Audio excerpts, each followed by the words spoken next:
सुबह उनका शव राघोपुर गांव के बदार स्थित एक बोरिंग के पास से मिला, जिसके बाद से ही सनसनी फैल गई है। सूचना मिलते ही बड़ी संख्या में ग्रामीण घटनास्थल पर पहुंच गए। घटना की जानकारी मिलने के बाद बिहटा थाना पुलिस भी मौके पर पहुंची और जांच शुरू की गई। मौके पर एफएसएल टीम और वरीय पुलिस अधिकारियों के पहुंचने की भी सूचना है।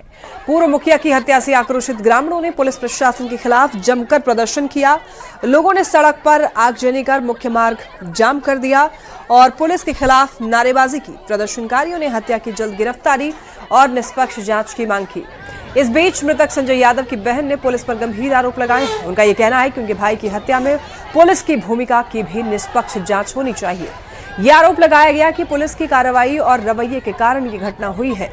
आपको ये बताते चलें कि संजय सिंह यादव के खिलाफ पहले भी कई मामले दर्ज हुए हैं। कुछ समय पहले पुलिस ने उनके घर पर छापेमारी की थी, लेकिन उस दौरान वो फरार थे। फिलहाल हत्या के कारणों का स्पष्ट खुलासा नहीं हो पाया है। पुलिस सभी पहलुओं पर जांच भी कर रही है। वहीं इलाके में तनाव को देखते हुए अतिरिक्त पुलिस बल तैनात कर दिया गया है।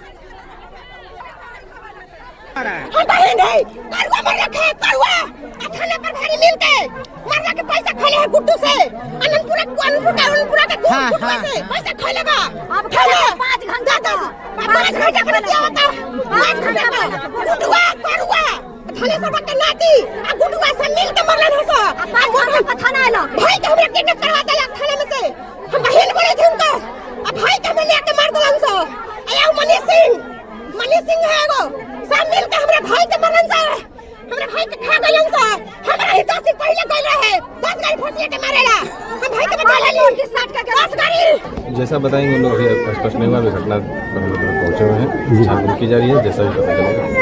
हत्या कैसे की गई है सर? जी, हत्या का अभी भी स्पष्ट नहीं है कि हत्या कैसे की गई है। कोई ऐसा निशान अभी मतलब उसमें नहीं दिखाई दे रहा है। और ज्यादा जानकारी के लिए न्यूज 18 संवाददाता अमरजीत हमारे साथ जुड़ चुके हैं। अमरजीत, पूर्व मुखिया की हत्या कर दी गई, अब साफ तौर पर तस्वीरें ये दिखा रही हैं कि आक्रोश है लोगों में। प्रशासन ने क्या कुछ कदम उठाया है? फिलहाल पुलिस जो है इस मामले में जांच कर रही है और इस मामले में सबसे पहले जो रोड जाम है उसे हटाने का प्रयास कर रही है, क्योंकि काफी जो है आक्रोश है लोगों में। कहना है गुड्डू और मनीष जो परिजन जो है उनका कहना है कि गुड्डू और मनीष जो है मिल करके पुलिस के साथ मिलकर उसके भाई की हत्या कराई है। जो उनकी बहन है उन्होंने ये आरोप लगाया है, पुलिस पे भी आरोप लगाया है, क्योंकि पुलिस ने कुछ दिन पहले ही, कुछ महीने पहले ही छापेमारी किया था और उस दौरान इनके घर से AK-47 भी बरामद, हथियार भी बरामद हुए थे और उस दौरान से जो है फरार बताए जा रहे थे। लेकिन अब जो शव मिला है तो उसके बाद जो है परिजन इस बात की आशंका जाहिर कर रहे हैं कि पुलिस ने ही इस घटना को अंजाम दिया है। वो अपने लोगों के साथ जो है जिसमें गुड्डू और मनीष का नाम आ रहा है मिल करके ये हत्या की साजिश रची है और ये हत्या पुलिस पे आरोप लगा रहा है। हालांकि पुलिस इस मामले में जांच कर रही है, आरोप पुलिस पे लग रहे हैं, लेकिन पुलिस हर पहलू से जांच कर रही है और इसमें जो हत्या किया है, किसने किया है, इसका भी जो तकनीकी एविडेंस है उसके आधार पे तलाश करें, क्योंकि एकांत में जो है शव मिला है और वहां पर अगर हत्या हुई है तो मोबाइल टावर और अदर लोकेशन से जो है अपराधियों के पास पहुंचेगी पुलिस। फिलहाल जो है जांच किया जा रहा है और तकनीकी एविडेंस का भी जो है सहारा लिया जा रहा है। जी, लेकिन अमरजीत, तस्वीरों को देखकर ये साफ साफ दिख रहा है कि सड़क जाम कर, आगजनी करके यहाँ पर रोड को भी प्रभावित किया जा रहा है लोगों के द्वारा। तो ऐसे में प्रशासन की तरफ से क्या पहल की गई है ताकि मामला जो है वहां पर शांत हो पाए? जी देखिए, प्रशासन जो है बात कर रही है लगातार। हालांकि लोग आक्रोश होने का कारण ये रहा है कि पुलिस पहले कार्रवाई इन पे की थी, जो संजय यादव है उन पे कार्रवाई की थी, उनके घर पे छापेमारी किया गया था और पुलिस टारगेट भी कर रही थी इनको। तो जो आपराधिक घटना संजय यादव द्वारा किया गया था, पहले भी एक हत्या में नाम आया था और हथियार भी इनके बरामद हुआ था, तो इस वजह से पुलिस को जो है परिजन जो है इसी को लेकर के जो है पुलिस पर टारगेट कर रहे हैं, हत्या कराई होगी। जी ठीक है अमरजीत, नजर बनाए रखिए इस पूरे मामले पर। फिलहाल आपका बहुत शुक्रिया तमाम जानकारियों के लिए। सिवान से एक बड़ी खबर है। देखिए, एक सनकी युवक ने 4 लोगों को चाकू मार दिया है। सनकी युवक ने चाकू मारकर उनको घायल किया है और इसमें एक लड़की भी शामिल है। घायलों का देखिए सिवान के सदर अस्पताल में इलाज जारी है। हुसैनगंज थाना क्षेत्र के छपिया गांव की ये घटना है। बताया जा रहा है कि गांव में सभी अपने अपने दरवाजे पर बैठे थे, तभी सनकी युवक आया, कुछ कहा, उसके बाद इन सभी में कहा सुनी हो गई। उसके बाद एक एक करके चारों को चाकू मारकर फरार हो गया। अब घटना की सूचना मिलते ही पुलिस भी पूरे मामले की जांच पड़ताल में जुट गई है और सनकी युवक की गिरफ्तारी के लिए छापेमारी कर रही है।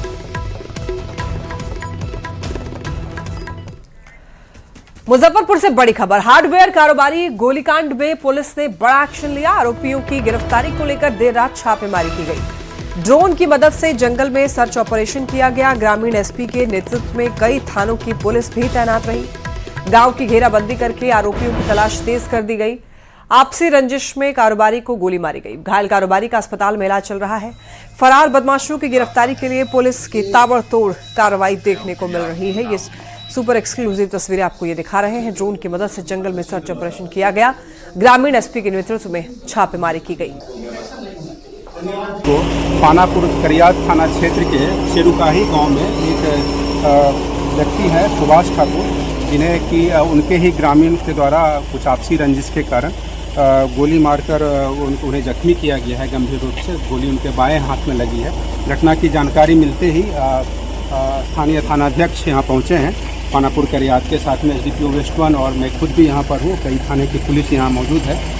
ये जो अभियुक्त हैं तो उन्हीं के ग्रामीण हैं जो जख्मी हैं और वो सुबोध तिवारी और उनके परिवार के लोग हैं। जैसा बताया गया है कि जो अभियुक्त हैं वो भाग करके इसी बगीचा में आए हैं और इस बगीचा में घना बगीचा है, तो चारों तरफ से घेर घार करते हुए कॉर्डन सर्च किया जा रहा है। और खबर बगहा से, जहां नहर में सफाई कार्य के दौरान एक ट्रैक्टर अचानक से अनियंत्रित होकर के गहरे पानी में जा गिरा। हालांकि गनीमत यह रही कि ट्रैक्टर के नहर में गिरते ही चालक ने समय रहते सूझबूझ दिखाई और कूदकर अपनी जान बचा ली, जिससे एक बड़ा हादसा होने से टल गया। घटना के तुरंत बाद ही मौके पर स्थानीय लोगों की भारी भीड़ जमा हो गई और इसके बाद ग्रामीणों ने तुरंत ही राहत और बचाव का काम भी शुरू किया। इसके बाद करीब कई घंटों की कड़ी मशक्कत के बाद जेसीबी और क्रेन की मदद से ट्रैक्टर को पानी से भरी नहर से बाहर निकाला जा सका।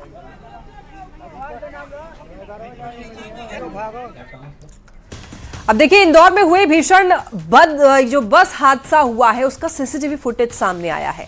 अब देखिए, यहां पर साफ साफ दिखाई दे रहा है सीसीटीवी फुटेज में कि चलते समय बस का टायर फट जाने की वजह से चिंगारी उठी। देखते ही देखते कुछ ही मिनटों में पूरी बस आग के गोले में बदल गई। राहत की बात यह रही कि चालक और स्टाफ की सूझबूझ से सभी यात्रियों को समय रहते बस से सुरक्षित बाहर निकाल लिया गया। देखिए ये तस्वीरें आप खुद देखिए और किस तरीके से यहां पर एक चलती हुई बस हादसे की शिकार हो गई। और हालांकि यहां पर देखिए टायर फटने के बाद चिंगारी उठी और मिनटों में पूरी बस आग के गोले में बदल गई। लेकिन राहत की बात यह है कि चालक और स्टाफ की सूझबूझ से, तत्परता से यात्रियों को समय रहते ही सुरक्षित बाहर निकाल लिया गया। आ जाएगी समय पे तो ठीक है। सिवान पुलिस ने एक कार से 8 युवक को गिरफ्तार किया है। इनके पास से एक पिस्टल, एक देसी कट्टा, 10 जिंदा कारतूस, 6 मोबाइल फोन बरामद किया। पुलिस को यह संदेह है कि ये लोग किसी घटना को अंजाम देने की फिराक में थे। पुलिस सभी युवकों की क्राइम कुंडली खंगाल रही है और इस संबंध में आंदर थाना में आर्म्स एक्ट समेत विभिन्न धाराओं के तहत प्राथमिकी दर्ज कर आगे की कानूनी कार्रवाई की जा रही है। पुलिस पूरे नेटवर्क और उनके अन्य साथियों की भी जांच में जुटी है। खबर छपरा से, जहां लोन का झांसा देकर के 48 महिलाओं से लगभग 1,44,000 की ठगी के बाद माइक्रो क्रेडिट कंपनी कार्यालय समेट करके रातों रात फरार हो गई। रजिस्ट्रेशन और बीमा के नाम पर कंपनी ने प्रति महिला 3-3 हजार रुपए वसूले और खाते में 60,000 भेजने का भरोसा दिलाया। और अगले ही दिन जब कार्यालय बंद मिला तो महिलाओं का गुस्सा फूट पड़ा। महिलाओं ने मौके पर जमकर हंगामा किया। फिलहाल पुलिस जांच पड़ताल में जुटी है। चैनपुर खराटी घर है। हमनी के लगे गए 2 आदमी गए, कहला कि अथी ग्रुप उठाए के बा, तो हम कहीं से हाँ उठाएम से, हमनी के तो कर्जा पैसा बा, तो कहता का कि अथी 3,000 रुपया पहले बीमा लागी। तो हमनी कर सके सर जी हमनी के बीमा के पैसा अभी नहीं खे, तो कहता का जब नहीं खे तो तारा कहीं से उपाय करके देवे के बा। तो हम कहनी कि ठीक बा देम सब, तो हमके नाक में के रहे तबे बने धोधा के 3-3 हज़ार में देले बानी सो। आ काल्हे ले लक कहलक कि 12 बजे रात के पैसा चल जाई, आ ओकरा बाद में मोबाइल स्विच ऑफ कर देलक। अभी यही स्थिति बा कि ओकर ना फोन लागता आ ना ओकरा से बात होता, तो हमनी के कैसे का करी सकत। अब देखिए लखीसराय से एक बड़ी खबर है। नीट धांधली मामले में ईओयू की बड़ी कार्रवाई हुई है। लखीसराय पहुंचे EOU DIG Manavjit Singh Dhillon. SP Rajesh Kumar भी मौजूद रहेंगे। रिमांड पर लिए गए आरोपियों से पूछताछ होगी। सॉल्वर गैंग और बायोमेट्रिक कर्मियों से पूछताछ होगी। लखीसराय में ही चलेगी ईओयू की पूछताछ। 72 घंटे की रिमांड पर ये जांच चल रही है। नीट धांधली मामले में ईओयू ने एक्शन लिया है। लखीसराय पहुंचे ईओयू डीआईजी और आपको ये बताते चलें कि लोगों से पूछताछ होगी। एसपी राजेश कुमार भी वहां पर उस दौरान मौजूद रहेंगे, यानी कि रिमांड पर लिए गए आरोपियों से पूछताछ की जाएगी। तो देखिए यहां पर नीट धांधली मामले का इसमें ईओयू ने बड़ी कार्रवाई की है। अब देखिए नीट में दरअसल सॉल्वर गैंग के जो मामले हैं, 21 जून को देश भर में दोबारा से परीक्षा ली गई थी क्योंकि ये पेपर लीक हो चुका था। तो देखिए नीट में सॉल्वर गैंग के मामले को समझा देते हैं एक बार। 21 जून को क्या होता है, देश भर में दोबारा से परीक्षा ली गई। आपने सभी लोगों ने देखा कि किस तरीके से नीट पेपर लीक हुआ था। लखीसराय में कुछ सेंटर्स पर गड़बड़ी पकड़ी गई थी और सेंटर से कुल 9 फर्जी छात्राओं को गिरफ्तार किया गया था। अब देखिए धांधली मामले में बताया यह जा रहा है कि कुल 30 लोग गिरफ्तार हुए हैं। ईओयू को जांच का जिम्मा दिया गया और कई फर्जी छात्र परीक्षा से पहले ही गिरफ्तार कर लिए गए। सिस्टम में सेंध लगा करके परीक्षा हॉल तक ये लोग घुस गए थे। बायोमेट्रिक करने वालों के स्तर से धांधली हुई और पटना, नालंदा, कटिहार, किशनगंज तक तार जुड़े इसके। सॉल्वर गैंग में मेडिकल के कई छात्र शामिल थे। तो इस तरीके से ये जो पूरा खेल है वो खेला गया था। राकेश हमारे साथ जुड़े हैं ज्यादा जानकारी के लिए। राकेश, नीट धांधली मामले में बताया जा रहा है कि ईओयू ने कार्रवाई की है। लखीसराय पहुंचे हैं ईओयू डीआईजी, तो आज पूछताछ भी की जानी है। रिमांड पर लिए गए हैं आरोपियों से। आर्थिक अपराध की टीम ने 72 घंटे का रिमांड लिया है, जिसमें 30 लोग जो कि 21 जून को गिरफ्तार हुए थे, 18 बायोमेट्रिक कर्मी है उसमें शामिल हैं, 9 सॉल्वर गैंग के लोग शामिल हैं, अर्पित राज और रंजीत जो कि सहयोगी बताए जा रहे हैं वो भी शामिल है। तो 30 लोगों को जो है कल रिमांड पर लेकर कहीं गुप्त जगह पे रखा गया है लखीसराय में ही। और बताया जा रहा है कि आज आर्थिक अपराध के डीआईजी मानवजीत सिंह ढिल्लों और एसपी आर्थिक अपराध एसपी राजेश कुमार लखीसराय पहुंचेंगे और 30 जो है जो बायोमेट्रिक कर्मी हैं, सॉल्वर गैंग के 9 लोग जो है और सहयोगी अर्पित राज जो कि मेडिकल का छात्र बताया जा रहा है, उससे कड़ी पूछताछ की जाएगी। और सबसे बड़ी बात है जो गिरफ्तारी के दिन जो लोगों के पास से मोबाइल जब्त किया गया था, उसी के आधार पे बताया जा रहा है कि तकनीकी साक्ष्य के आधार पर इन लोगों से कड़ी पूछताछ की जाएगी। और उसी आधार पे जो है ऐसा बताया जा रहा है कि उसी टेक्निकल साक्ष्य के आधार पर कई लोग जो हैं इसमें जो शामिल हैं उन लोगों तक पुलिस पहुंच पाएगी। जी ठीक है राकेश, बहुत धन्यवाद आपका इन तमाम जानकारियों के लिए। और आज शिक्षकों से जुड़ी हुई सबसे बड़ी खबर है। देखिए आज से तबादले की प्रक्रिया जो है शुरू हो जाएगी। आज से तबादले का जो पोर्टल है वो खुल जाएगा। शिक्षा मंत्री मिथिलेश तिवारी का बयान, मनचाहे स्कूलों में ट्रांसफर के लिए आवेदन दे सकेंगे अब शिक्षक, ऑनलाइन आवेदन कर सकेंगे टीचर्स। गुणवत्तापूर्ण शिक्षा के लिए यह फैसला लिया गया है। बिहार में शिक्षकों के तबादले यानी कि ट्रांसफर का जो पोर्टल है आज से खुल जाएगा। शिक्षा मंत्री मिथिलेश तिवारी ने यह कह दिया है कि शिक्षक मनचाहे स्कूलों में ट्रांसफर के लिए ऑनलाइन आवेदन कर सकते हैं। बिहार के सरकारी स्कूलों में क्वालिटी एजुकेशन के लिए सरकार ने काफी मंथन किया है और उसके बाद ही टीचर्स को मनचाहा स्थानांतरण का फैसला दिया गया है, यानी कि वो अपने अकॉर्डिंग चूज कर सकते हैं कि उनको कहां ट्रांसफर चाहिए। लेकिन इसमें प्रायोरिटी वाइज ट्रांसफर किया जाएगा। महिलाओं को या फिर जो डिसेबल टीचर्स होंगे या फिर जिनको बहुत ज्यादा परेशानी होगी उनको पहले प्राथमिकता दी जाएगी। लेकिन आवेदन जो है आज से शुरू हो जाएगा। तो इतने दिनों से जितने भी टीचर्स वेट कर रहे थे कि ट्रांसफर की जो प्रक्रिया है वो कब से शुरू होने वाली है, उनके लिए ये अच्छी खबर है। का पूरा शेड्यूल जारी होगा कि कब एप्लीकेशन देना है, सारा ट्रांसफर पोर्टल से होगा, उसकी पूरी प्रक्रिया बनाई गई है और पारदर्शी प्रक्रिया है, पूरी तरह पारदर्शी रूप से सबके ट्रांसफर हो जाएंगे और सभी लोगों को कहीं किसी को भागने की जरूरत नहीं है। सभी सम्मानित शिक्षक ई शिक्षा पोर्टल पर अपना आवेदन देंगे। जिस दिन से ई शिक्षा पोर्टल खुलेगा उस दिन से वो आवेदन देंगे। 10 तारीख से इसकी प्रक्रिया शुरू हो जाएगी। सीएम सम्राट चौधरी ने आज एनडीए के नेताओं की बड़ी बैठक बुलाई है। आपको ये बता दें कि इस बैठक में पहली बार सभी पार्टियों के जिला अध्यक्ष भी मौजूद रहेंगे। बिहार की एनडीए सरकार जल्द ही अपने कार्यकाल के 100 दिन पूरे करने जा रही है और इससे पहले लोक सेवक आवास में सीएम की ओर से बुलाई गई इस बैठक को काफी अहम माना जा रहा है। इस बैठक में एनडीए के सभी पार्टियों के राष्ट्रीय अध्यक्ष, प्रदेश अध्यक्ष के साथ साथ मंत्री भी शामिल होंगे। जिला अध्यक्ष को किसी भी पार्टी की रीढ़ माना जाता है, जिनसे जमीनी हकीकत के बारे में फीडबैक लिया जाएगा और इसी के साथ मंत्रियों से भी सरकार के कामकाज पर चर्चा होगी। तो माना यह जा रहा है कि बैठक में एनडीए के नेताओं के बीच आ रही समस्या के समाधान की भी कोशिश होगी और आगे की रणनीति पर भी मंथन किया जा सकता है। सरकार बनने के बाद प्रदेश स्तर के तो लोग कुछ बैठते थे, लेकिन जिला अध्यक्षों की कभी बैठक नहीं हुई थी। तो सभी जिला अध्यक्षों को बुला के क्या चल रहा है नीचे, या कुछ फीडबैक लेना, या क्या सरकार की नीतियों में और कुछ ऐड करना चाहिए, ये सब जब नीचे के स्तर से फीडबैक आएगा, क्योंकि जिला अध्यक्ष जिलों में रह के काम करते हैं, उसको नीचे तक की फीडबैक रहती है। तो इसलिए गठबंधन दल के 5 दल के सभी जिला अध्यक्ष कल माननीय मुख्यमंत्री जी के आवास पर जो है मिलेंगे। कि पहली बार हो रहा है इस तरह का कि जिसमें जिला अध्यक्ष को बुला करके और सब अपनी बात रखेंगे, तो बहुत चीज़ों का जानकारी भी होगा जो आप लोग नहीं लोग जान पाते हैं, वो जिला अध्यक्ष के माध्यम से सब लोग एक दूसरे जगह को बताएंगे। तो एक तो गेट टुगेदर भी होगा और बहुत सारे बात को एक जगह के दूसरे जगह के लोग को जान भी पाएंगे। मुख्यमंत्री जी का यह सोच है कि जिला स्तर पे एनडीए के जितने भी तमाम साथी आएंगे तो वो पूरा वहाँ का एक एक चीज़ों को बताने का काम करेंगे कि जिला में कहाँ क्या दिक्कतें आ रही है, नहीं आ रही है, क्या चुनौतियाँ हैं, क्या करने की ज़रूरत है, जो सरकार का सोच है उस सोच के हिसाब से और क्या काम होनी चाहिए। इन सारे चीज़ों के विजन के साथ सारे हमारे माननीय जिलाध्यक्ष भी आएंगे और उस बैठक में शामिल होंगे।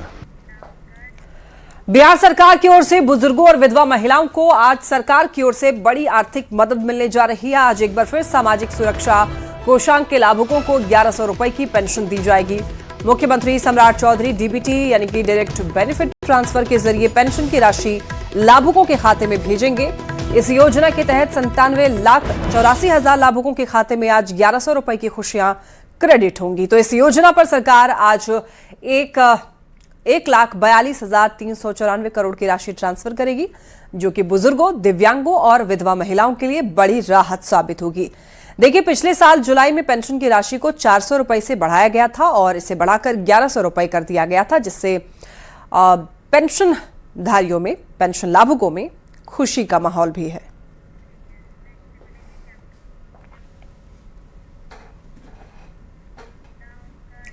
खबर सहरसा से, जहां सिमरी बख्तियारपुर में निकाह की खुशियां उस समय हंगामे में बदल गई जब भोज में परोसे गए खाने को लेकर बाराती और शराती आमने सामने आ गए। दूल्हा पक्ष का आरोप है कि उन्हें निकाह से पहले भोज में खसी यानी कि मटन परोसने की बात कही गई थी, लेकिन खाने के समय चिकन परोस दिया गया और इसी बात को लेकर शुरू हुआ विवाद। देखते ही देखते ये जो विवाद है वो हिंसक रूप ले लिया। मारपीट में दूल्हा पक्ष के 6 से ज्यादा लोग घायल हो गए, जिन्हें अनुमंडलीय अस्पताल सिमरी बख्तियारपुर में भर्ती कराया गया। घटना के बाद इलाके में तनाव का माहौल है। दूल्हा पक्ष ने पुलिस से शिकायत करने की बात कही। पुलिस का कहना है कि शिकायत मिलने पर मामले की जांच होगी, कानून के अनुसार कार्रवाई की जाएगी। क्या घटना हुई? घटना ही हुई, हम लोग गए बाराती जो गए ना, बाराती गए तो वहाँ पे जो है ना छुहारा के चक्कर में वो सब इज्जतबाजी किया। जब इज्जतबाजी किया तो हम लोग जो है ना शहर में बैठे हुए थे, सब बैठा हुआ था, जितना बाराती था सब बैठा हुआ था। वहाँ से फिर मामला शांत हो गया।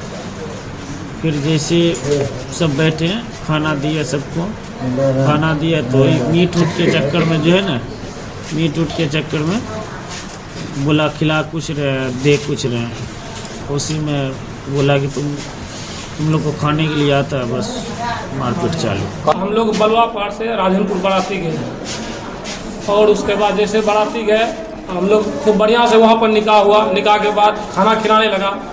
खाना खिलाने के बाद बोला क्या कि हम लोग जो है ना खस्सी का मीट खिलाएंगे, तो खस्सी का मीट नहीं खिला करके मुर्गा का मीट खिलाने लगा। तो बाराती वहाँ बोला और सब बाराती सब था, बोला कि अब तो बोले खस्सी का मीट खिलाएंगे, मुर्गा खिला रहे हैं, बस इतने बात कहना बोला वो। उसके बाद ये लोग जो है ना मारना शुरू कर दिया। कितने लोग घायल हो गए? लमसम में 10-15 आदमी घायल है। उधर से कितने लोग को मारपीट हुआ? उधर के आदमी को चोट नहीं लगा, उधर का ही आदमी मारा है इधर के आदमी के। जमशेदपुर से बड़ी खबर है। यहां पर देखिए ब्रेन मलेरिया जो है कहर बनकर यहां पर बरसा है। ब्रेन मलेरिया से एक और की मौत हो गई है। कोटका में 4 साल के बच्चे की मौत से हड़कंप मच गया है। बीमारी से अब तक 8 लोगों की मौत हो गई है। पूर्वी सिंहभूम में कहर नहीं थम रहा है ब्रेन मलेरिया का। जांच में 101 मरीज मिले हैं। 1603 मरीज अस्पताल में भर्ती। हाई अलर्ट पर स्वास्थ्य विभाग। ज्यादा जानकारी के लिए न्यूज 18 संवाददाता आशीष तिवारी हमारे साथ जुड़ चुके हैं। आशीष, मौत का आंकड़ा ब्रेन मलेरिया से बढ़ता ही जा रहा है। स्वास्थ्य विभाग की तरफ से क्या पहल किया जा रहा है? जी, आपने सही कहा कि पूर्वी सिंहभूम जिले की ग्रामीण क्षेत्र हो या शहरी क्षेत्र हो, लगातार जो है बच्चों की मौत के आंकड़े जो है वो लगातार बढ़ते जा रहे हैं, जो स्वास्थ्य विभाग और जिला प्रशासन के लिए एक बड़ी चुनौती बनते जा रही है। अब तक बता दूं कि 5 लोगों की, जिसमें 7 बच्चों की मौत हुई और 1 महिला की मौत हुई है। लगभग 8 लोगों की ब्रेन मलेरिया से मौत हो गई है और रोजाना जांच में 100 से अधिक जो है वो पॉजिटिव मरीज पाए जा रहे हैं। सबसे ज्यादा हॉट स्पॉट जो है वो कोटका क्षेत्र में माना जा रहा है। ग्रामीण क्षेत्रों में लगातार जो है वो पॉजिटिव मरीज पाए जा रहे हैं और अभी भी 25 से 30 मरीज जो है वो काफी नाजुक उनकी स्थिति है और 300 से अधिक, जो अच्छी बात है कि 300 से अधिक पॉजिटिव मरीज जो है वो ठीक होकर स्वस्थ होकर अपने अपने घर चले गए हैं। मगर सबसे बड़ा चैलेंज ये बनता जा रहा है कि रोजाना 100 से अधिक पॉजिटिव मरीज मिल रहे हैं ग्रामीण क्षेत्रों में और सिर्फ कोटका ही नहीं, घाटशिला, मुसाबनी तमाम क्षेत्रों से भी ये ब्रेन मलेरिया के मरीज जो है वो पाए जा रहे हैं। मगर कहीं ना कहीं स्वास्थ्य विभाग की माने तो पूरी तरह से हाई अलर्ट पर है। एमजीएम अस्पताल हो, सदर अस्पताल हो या निजी अस्पतालों से भी मदद मांगी जा रही है और जितने भी मरीज आ रहे हैं उनका इलाज लगातार जारी है और पूरे गांव क्षेत्र में घर घर जाकर स्वास्थ्य विभाग की टीम जो है वो दवाई का छिड़काव हो या लोगों को दवाई देना हो। ठीक है आशीष, जरूरत है स्वास्थ्य विभाग को इस तरफ और कदम बढ़ाने की। बहुत शुक्रिया आपका इन तमाम जानकारियों के लिए।